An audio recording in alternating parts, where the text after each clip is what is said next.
Aiziet, samizojam gurķi.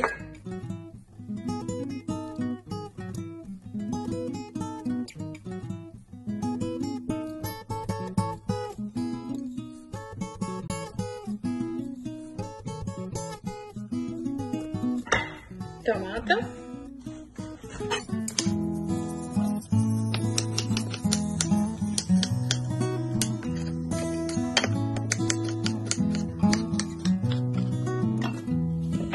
Ieliksim arī dzelteno, lai dažādas krāsīs.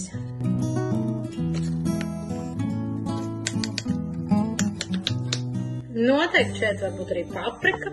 Man siltumnīcā tāda čili pipara, kas nemaz nav kā čili, nav ļoti asi.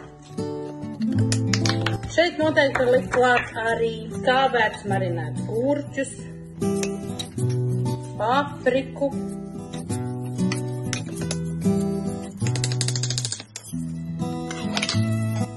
Tad esam sagriezuši dārziņus un jau sabēruši porcijās šķīvi.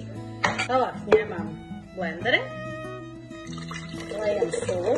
Man ir paštaisīta bieza sula, vēl no pagājušā gada. Tāpēc izmantošu to. Pieliekam klāt karboļu tomātu. Tas, lai tā nebūtu vienkārši sula vai vienkārši zupa, bet lai tā būtu ar zupa ar uzturvērtību, augstu uzturvērtību. Jo karboļu tomātu zupā ir arī olbaltumvielas, ir likopēns, inulīns, dažādas vērtīgas lietas un minimāls kalorijas. Līdz ar to mēs to varam izmantot arī dažādos citos ēdienos, garšas bagātināšanai, mērķu biezināšanai. Es to izmantoju arī šajā zupā. Pie tam sablendrējot kopā ar tomātu biezsulu, viņai ir ļoti patīkama garša. Šeit klāt var likt arī vēl olbaltumvielu pulveri, formulu 3 vai PDM, bet var arī vienkārši pielikt vairāk tomātu zupā.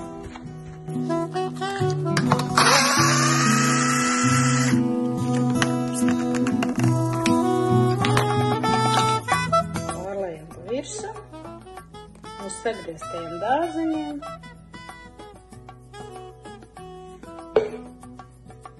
Oliņu vēl papildus olbaltumvielām. Man pietiks ar vienu. Mārtiņam būs 2.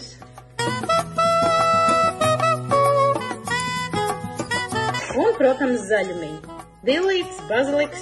Nu, un tad man ir tāda ķiplokociņa, kā es viņus saucu. Ne īsti sīpoloki, ne īsti ķiploki. Bet aromāts, garš, tāda maigāka, bet patīkam. Bagātinoši. Uzkaisim zaļumiņus. Tā, labu apetīti!